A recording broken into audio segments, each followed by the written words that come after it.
Setelah dari Bank Mega, ya setelah dari Bank Mega, saya lanjutkan dengan karir saya itu di Cipta Krida Bahari Logistik atau CKB Logistik yang merupakan anak usaha dari Tiara Marga Trakindo Group.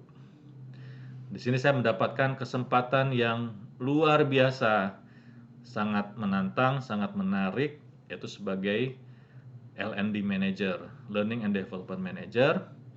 Nah, tentunya dengan posisi ini saya diminta oleh Pak Roni Setiawan waktu itu selaku Presdir dari CKB Logistik, kemudian oleh Bapak Umar Faruk ya selaku Kepala Divisi dan juga Head dari HR untuk bisa melakukan proses pengembangan tidak hanya untuk ODP saja misalnya, tapi juga mencakup seluruh level. Nah, tentunya ini menantang sekali sehingga saya mulai mencoba mengkonsepsi kembali seperti apa program pengembangan di level officer, kemudian di level supervisor, hingga level manager. Tentunya masing-masing ada karakteristik khusus, ada tingkat kesulitan yang berbeda, kemudian juga ada muatan-muatan yang lebih berat, apakah dari sisi leadership-nya, technical, atau soft skill yang lain. Nah, ini yang membuat saya harus berpikir keras, karena sebelumnya tidak ada dan juga belum terbukti ya di awal ini belum terbukti bahwa program ini akan pasti berhasil. Nah, sehingga saya harus berinteraksi, berkomunikasi dan juga melakukan pendekatan-pendekatan dengan semua level dalam hal ini manajemen untuk cari tahu, untuk mendapatkan informasi-informasi seperti apa yang memang diharapkan output yang diharapkan dari lulusan-lulusan program ini. Kemudian dari sisi program juga saya sebut sebagai Leadership Development Program karena ini mencakup beberapa level. Juga ada ODP atau MT yang juga sedang berjalan.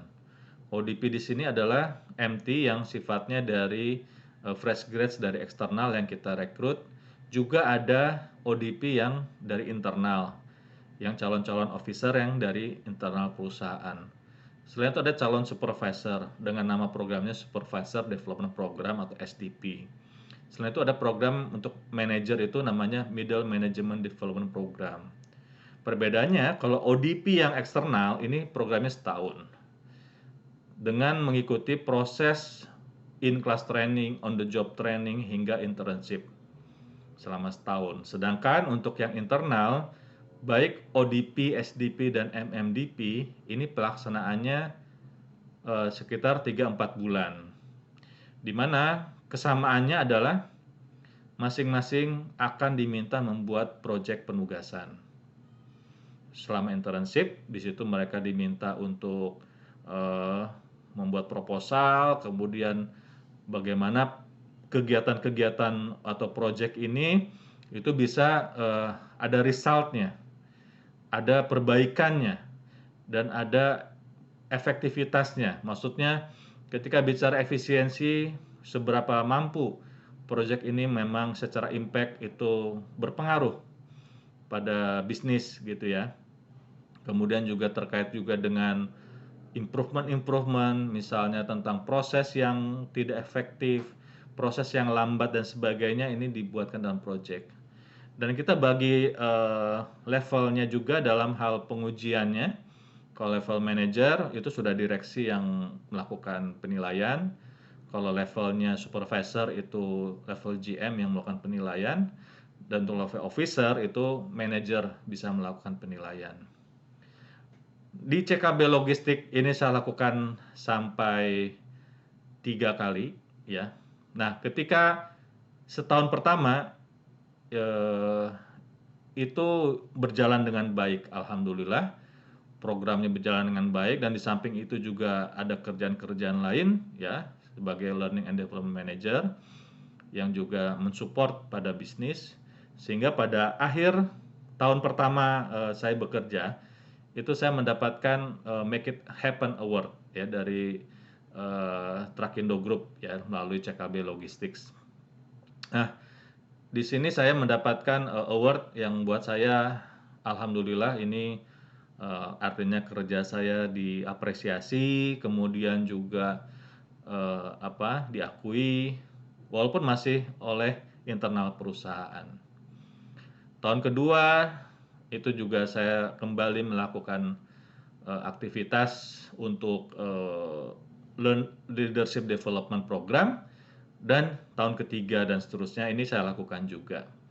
Sehingga ketika tahun ketiga di sini hal yang membuat saya sangat-sangat membanggakan ya, yaitu ketika berinisiatif, ketika perusahaan asalnya satu grup berinisiatif untuk mengikuti namanya Employer of Choice Award ya, di mana di sini ada sebuah penghargaan bagi perusahaan-perusahaan yang melakukan proses enablement dan juga engagement pada karyawan yang baik gitu ya. Dari seluruh perusahaan di lingkungan grup itu akhirnya cuman CKB Logistik yang ikut ya dalam proses Employer of Choice Award yang diadakan oleh majalah SWA dan juga oleh Hai Group ya. Nah, ini berlangsung sampai tahun 2013. Di situ alhamdulillah CKB Logistik mendapatkan award itu. Artinya mendapatkan pengakuan karena kita melalui proses yang cukup ketat di dalam assessment, ditanyakan apakah benar ada proses pemberdayaan karyawan di situ, proses knowledge transfernya seperti apa dan sebagainya. Dan ini sangat membanggakan karena bisa menghantarkan perusahaan mendapatkan award tersebut ya, sehingga ini menjadikan semacam ya modal bagi saya untuk bagaimana berkarir lebih baik lagi ya. Nah, setelah saya ya di CKB Logistik saya masuk ke media Nusantara Citra ya atau MNC Group Media. Nah, MNC Group Media ini sedang mencari yang namanya Group Learning and Development. Nah, di mana sedang ada program juga yang akan dirintis secara grup, yaitu namanya Broadcast Development Program, broadcaster atau broadcasting BDP ya, Broadcasting Development Program. Artinya ini bagaimana mencetak para jurnalis TV, para penyiar TV, baik itu di RCTI, di Global TV, di MNC TV, dan juga di iNews TV, sehingga bisa menjadi orang-orang yang siap terjun, siap kerja, baik itu sebagai programming, kemudian sebagai operation, ya, terus juga ada yang bekerja di tempat lain itu ada namanya animasi dan sebagainya, animation development program. Nah, di sini saya lakukan itu dan saya merintis BDP yang pertama itu meliputi dari 4 stasiun TV ya. Dan alhamdulillah juga kegiatannya berjalan dengan lancar dan saat ini sudah menghasilkan beberapa batch ya dari program yang ada di MNC Media, di Media Nusantara Citra ya. Tentunya ini pengalaman saya yang buat saya juga sangat berharga, bagaimana saya bisa berkarir di dunia learning and development, tidak hanya di satu industri gitu ya, karena saya sudah mengalami bekerja di industri logistik dan supply chain, kemudian saya bekerja di industri perbankan, kemudian juga saya bekerja di industri media, dan Saya akhirnya saat ini saya berada di industri power plant, ya, energi and infrastructure di PT Dian Swasatika Sentosa Tbk. Nah, di sini saya juga menghadapi atau menerima tantangan yang sangat-sangat luar biasa, tapi saya harus coba, ya, yaitu saya diminta untuk memastikan sebuah power plant dari belum ada orangnya, begitu ya, dari kosong, dari masih project base, konstruksi, kemudian saya diberikan tanggung jawab untuk mempersiapkan manpower planningnya, kira-kira butuh berapa untuk sebuah power plant, kemudian bagaimana melakukan proses rekrutmen, menseleksi, kemudian melakukan proses training, mensertifikasi, dan memastikan orang tersebut bisa bekerja di sebuah power plant. Nah, ini kan tidak sembarangan, prosesnya juga harus dengan penuh kehati-hatian, tapi juga bagaimana proses ini bisa menghasilkan orang-orang yang kompeten, full kompeten, karena mengoperasikan sebuah pembangkit dengan investasi yang tidak sedikit, ya. Nah, dalam prosesnya saya sudah awali karena ini ada beberapa pembangkit, ya, terutama pembangkitnya di Kendari dan juga di Palangkaraya. Itu kemudian harus sekitar 4 jam perjalanan, ya, ke Kabupaten Gunung Mas. Kalau Kendari sekitar 1 jam perjalanan menuju Konawe Selatan. Juga ada pembangkit kita yang ada di Musi Banyu Asin, itu di Sumsel. Jadi ada 3 pembangkit yang sifatnya itu namanya IPP atau Independent Power Producer yang terkait dengan PLN, ya. Nah, di sini saya melakukan proses mulai dari tadi manpower planning sampai ke bagaimana karyawan itu bisa bekerja, performance dan sebagainya. Siklusnya sudah selesai. Jadi ketika bicara in-class training untuk level engineer, itu namanya Engineering Development Program atau EDP. Ya, berbeda dengan satu lagi yang namanya untuk level operator dan teknisi namanya PTPL atau Pendidikan Tenaga Pembangkit Listrik. Untuk pendidikan tenaga pembangkit listrik, perusahaan bekerjasama dengan Sekolah Tinggi Teknik PLN. Sedangkan untuk yang Engineering Development Program, untuk level engineer atau asisten engineer, itu kerjasamanya atau kita mintakan kepada pembangkit listrik yang sudah berjalan captive power plant yang ada di beberapa tempat. Ada di Serang, ada di Tangerang, dan ada di Kerawang. Nah, tentunya kalau fokusnya adalah di Serang. Nah, di sini saya melakukan proses, ya, dengan dibantu oleh tim kerja yang sangat-sangat dedicated dan juga sangat support, ya. Juga arahan-arahan dari manajemen karena sangat intensif dan juga berharap program ini bisa berjalan dengan baik. Maka berlangsunglah bagaimana saya keliling-keliling Indonesia begitu untuk mencari kandidat yang cocok, fresh grads, yang bersedia bekerja di daerah remote, kemudian juga bekerja di pembangkit listrik yang tentunya secara dinamika ya boleh jadi berbeda, ya, dengan industri yang lain.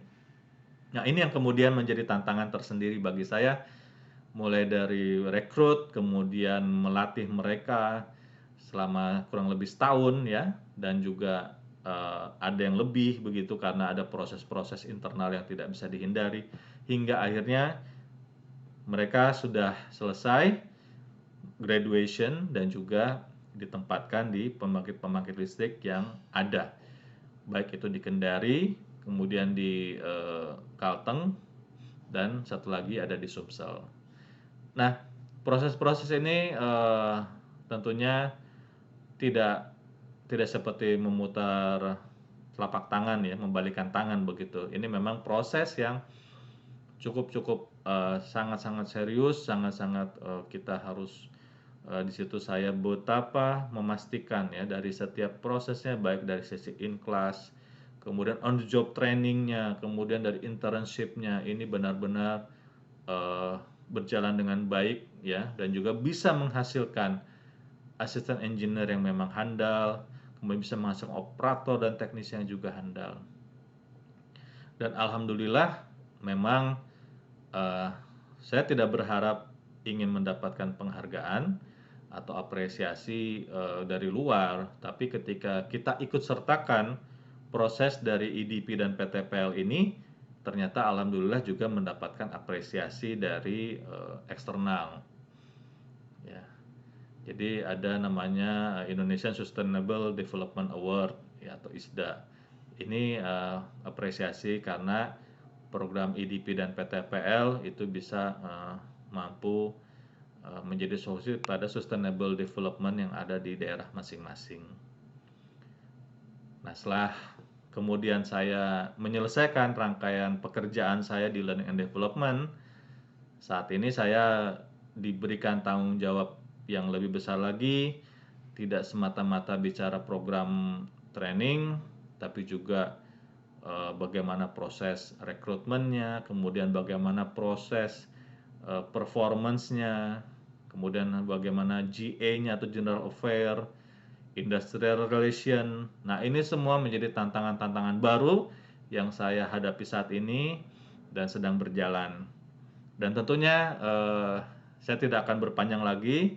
Jadi mudah-mudahan dari penjelasan saya ini bisa mendapatkan gambaran bagaimana mulai berkarir, kemudian bagaimana bicara learning and development, hingga akhirnya ketika kita mendapatkan atau kita bisa berhasil ya di dalam proses departemen kita, maka ada tanggung jawab lebih di mana kita juga harus mengembangkan diri kita tidak semata-mata di dunia training and development, tapi juga bagaimana dengan fungsi-fungsi human resource yang lain. Baik, saya rasa itu penyampaian dari saya. Terima kasih atas perhatiannya dan akan saya sampaikan sharing-sharing informasi yang lain tetap di channel YouTube ini. Terima kasih. Wassalamualaikum warahmatullahi wabarakatuh.